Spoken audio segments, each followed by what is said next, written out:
નમસ્કાર, હું છું મહેંદી અને તમે જોઈ રહ્યા છો ન્યૂ ભારત ન્યૂઝ. આજના ટોપ 5 ન્યૂઝમાં આપનું સ્વાગત છે.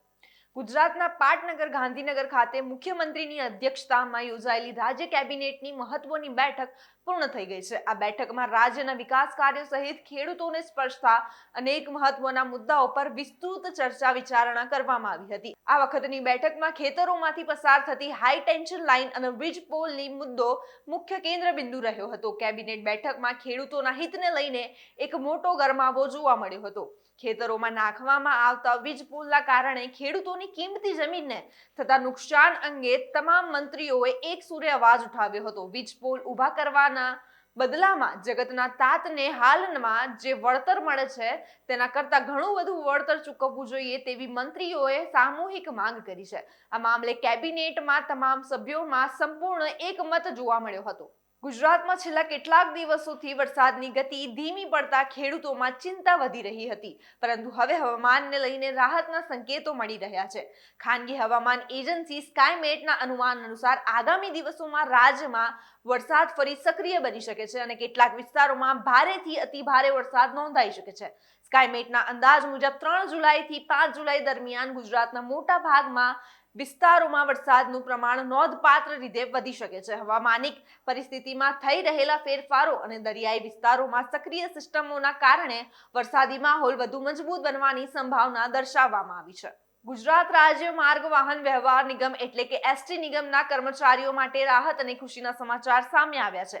નિગમ દ્વારા કર્મચારીઓના મોંઘવારી ભથ્થામાં 3% વધારો કરવાનો મહત્વપૂર્ણ નિર્ણય લેવામાં આવ્યો છે. અત્યાર સુધી કર્મચારીઓને 55% મુજબ મોંઘવારી ભથ્થું મળતું હતું, જે હવે વધારીને 58% કરવામાં આવ્યું છે. આ નિર્ણયથી એસટી નિગમના હજારો કર્મચારીઓને સીધો આર્થિક લાભ મળશે.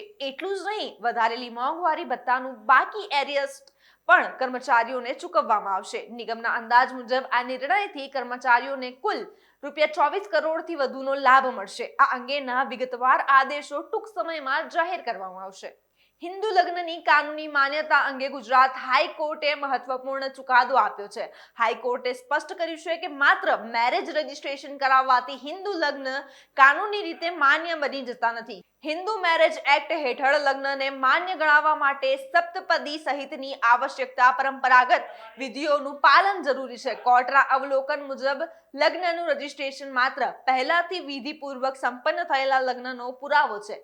તે પોતે લગ્નને માન્યતા આપતું નથી. એક કેસની સુનાવણી દરમિયાન હાઈકોર્ટે ફેમિલી કોર્ટનો અગાઉનો આદેશ રદ કરતા જણાવ્યું કે હિન્દુ લગ્ન માત્ર ગીત સંગીત અથવા ઉજવણીનો પ્રસંગ નથી, પરંતુ એક પવિત્ર સંસ્કાર અને સામાજિક સંસ્થા છે.